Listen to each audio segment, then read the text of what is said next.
Mr. Speaker, they say their budget is a prop and its contents are imaginary. We're in real trouble. In Ottawa, the political heat hit full blast this week as Prime Minister Mark Carney and Conservative leader Pierre Poilievre clashed over the 2025 federal budget, a showdown that's now dominating Canada's political landscape. Mr. Speaker,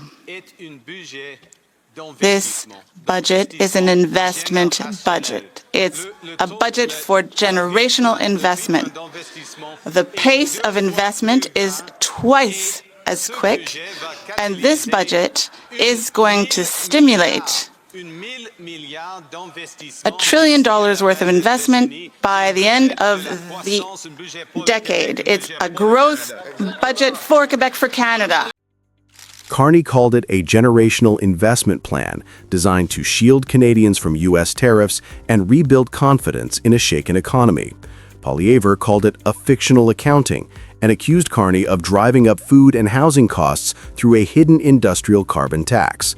Their fiery exchanges in the House of Commons have reignited the country's biggest debate: who really has a plan to make life affordable again? Carney's $90 billion budget lays out a vision of infrastructure renewal, clean energy tax credits, and a national Buy Canadian procurement rule to counter the fallout from U.S. tariffs.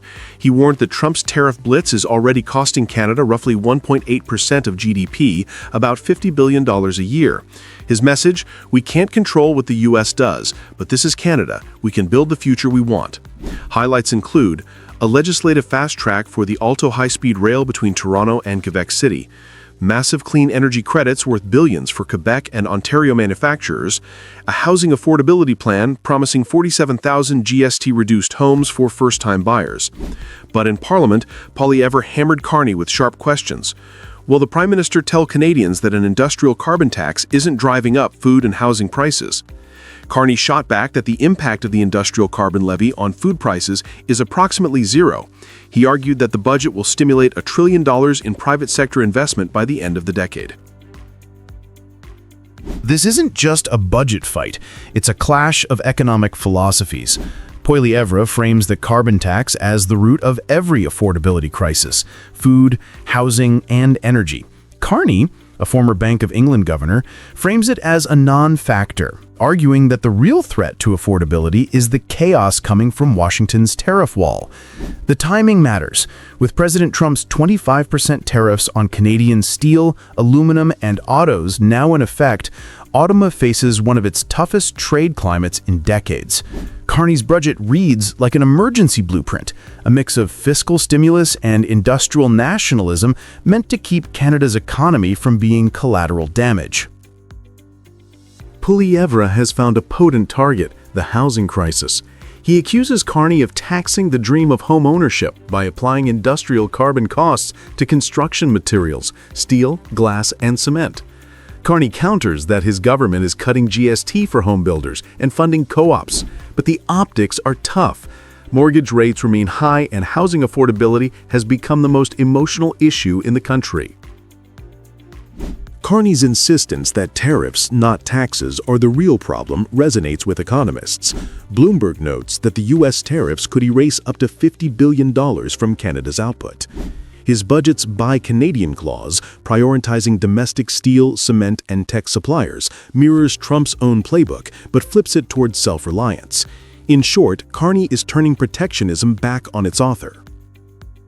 For Carney, this is the defining test of his young premiership. His technocratic style, data-driven, measured, and internationalist, contrasts sharply with Poilievre's populist fire. But while Carney talks about hope, growth, and investment, many Canadians still feel squeezed. Food bank lineups have doubled since 2019, and inflation, though easing, remains painful. If voters don't feel relief by spring 2026, Poilievre's simple message of axe the tax, build the homes could overshadow Carney's $1 trillion ambitions. Carney's $90 billion plan also walks a fine line between stimulus and credibility. Reuters reports that about a third of this new spending will be financed through borrowing, but Carney insists it's investment, not debt. His argument, each federal dollar will attract up to 3 in private capital through green credits and infrastructure partnerships. It's a bold claim, and one that will define his credibility as an economist prime minister. If growth fails to appear by 2026, this could become his political Achilles heel. At the same time, his Buy Canadian rule marks a break from decades of free trade orthodoxy. By tying procurement for major projects like the high-speed rail between Toronto and Quebec City to domestic suppliers, Carney is effectively reshoring Canada's industrial base. It's protectionism with a purpose, to turn Trump's tariffs into a catalyst for homegrown production. Carney's defense of the industrial carbon levy remains one of the most polarizing moments of this budget debate.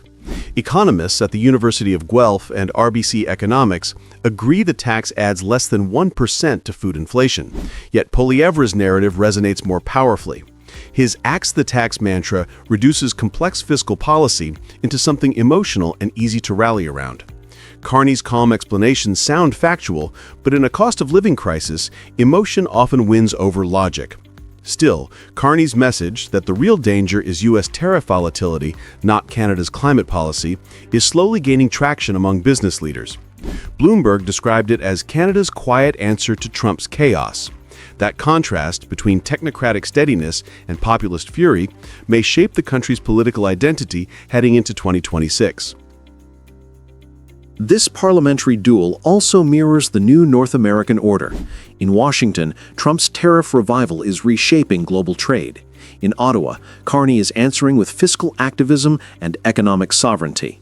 In Beijing and Seoul, Canada is forging new partnerships, from critical minerals to high-speed rail technology, to diversify away from U.S. dependence. In other words, this budget isn't just about dollars and cents, it's about whether Canada can stand on its own in a protectionist world. Carney's defense of the carbon levy may win economists, but the battle for public sentiment is far from over.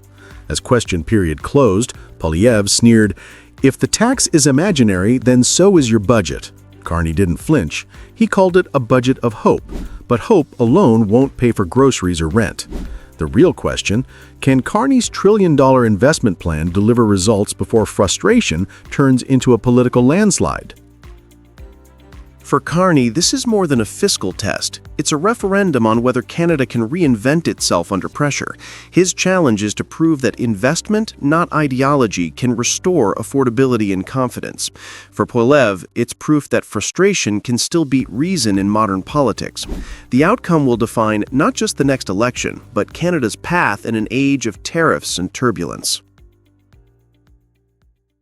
If you poke a bear, they might strike back. And maybe that's the key takeaway. You know, the fact of the matter is for many Canadians, there's not much that they can do on an individual basis except boycotting, avoiding buying U.S. goods, or avoiding or delaying travel to the United States. And it looks like a significant proportion of Canadians not only are doing that, but believe that it is helpful or somewhat helpful.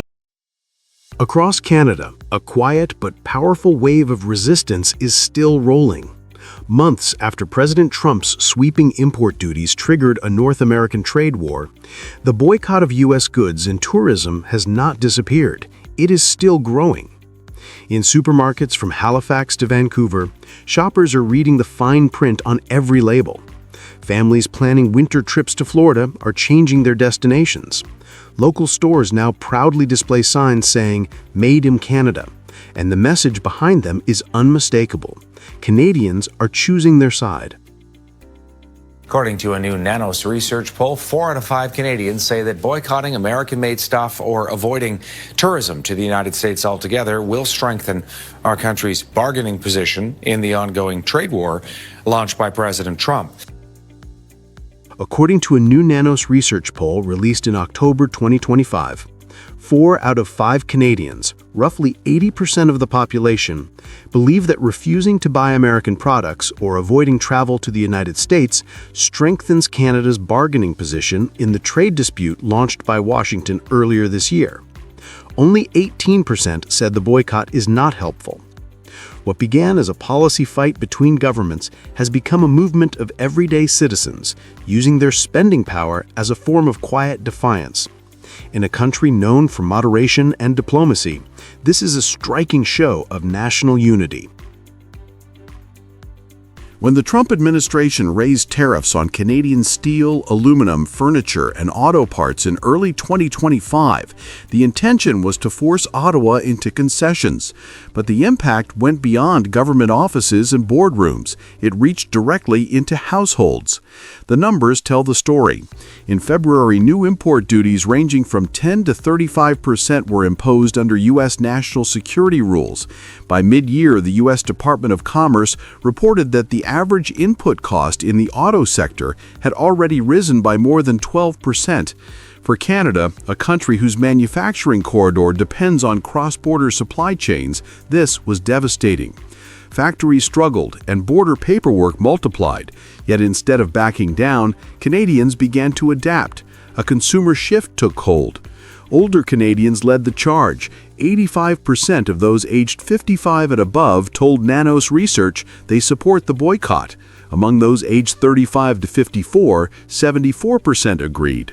Support was strongest in Atlantic Canada and Quebec, where local industries have been hardest hit by the tariffs.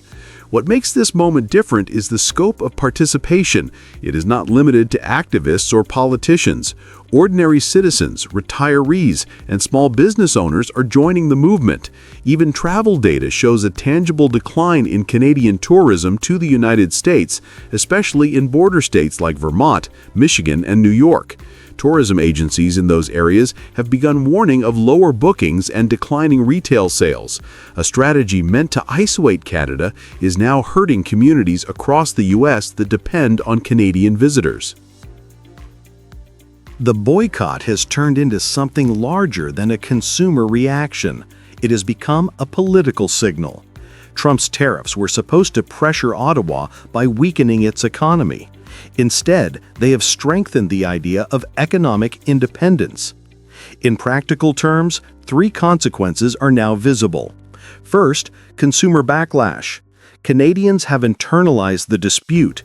Each purchase or canceled trip has become an act of self-assertion.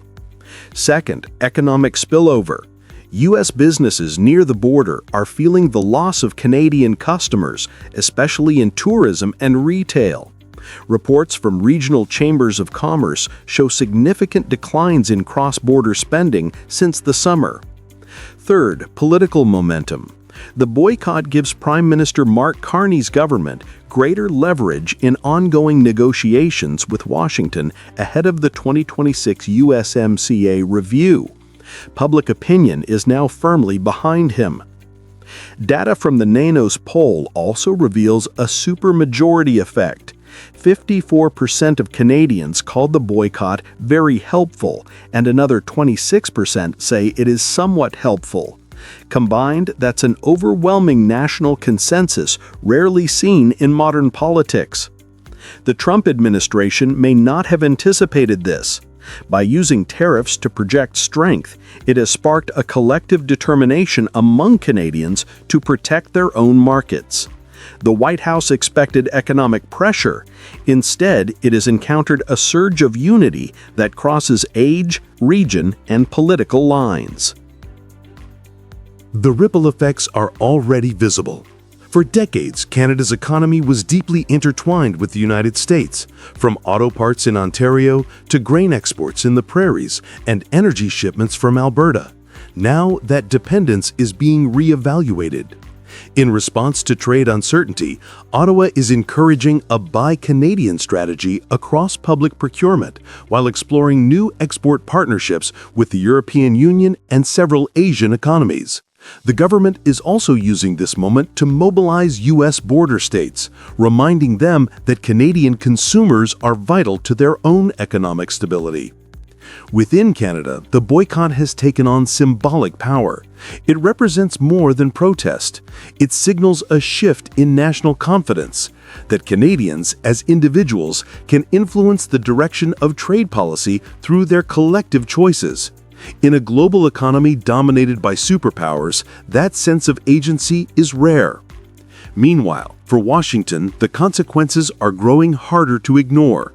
Cross-border travel is down, tourism revenue in key U.S. regions has slipped, and public sentiment in Canada has hardened. Each of these developments chips away at the soft power the U.S. once enjoyed across its northern border. In trying to teach Canada a lesson, Trump has instead taught Canadians something else, that resilience and economic loyalty can be a form of sovereignty. The boycott may have started as a small act of frustration, but today it stands as a symbol of how ordinary people can shape the balance of power in a trade war.